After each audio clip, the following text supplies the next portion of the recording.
এই বিমানে করেই ওসমান হাদিকে নিয়ে যাওয়া হচ্ছে সিঙ্গাপুরে।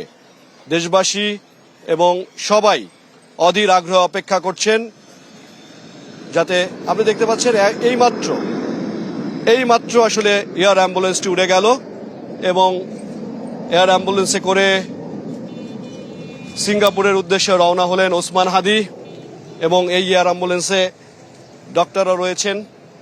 এবং আমরা এখন পর্যন্ত ডাক্তারদের সাথে কথা বলেছি, তারা আমাদেরকে যে বিষয়টি জানিয়েছেন সেটি হচ্ছে একজন ডাক্তার একজন নার্স তিনি এসেছেন। একটু বিষয় আবারও জানিয়ে রাখি দর্শকদেরকে, শুক্রবার দিন 2:24 জুম্মার নামাজের পরে ওসমান হাদির উপরে দুর্বৃত্তরা সন্ত্রাসী হামলা চালায়।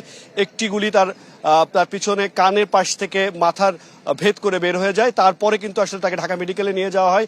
সেখান থেকে এভারকেয়ারে দ্রুত সময়ে এভারকেয়ারে নিয়ে আসা যায় উন্নত চিকিৎসার জন্য। এভারকেয়ারে 2 দিন চিকিৎসা শেষে ডাক্তাররা গতকাল রাতে বলেন যে তাকে আরো উন্নত চিকিৎসার জন্য সিঙ্গাপুর নিয়ে যেতে হবে।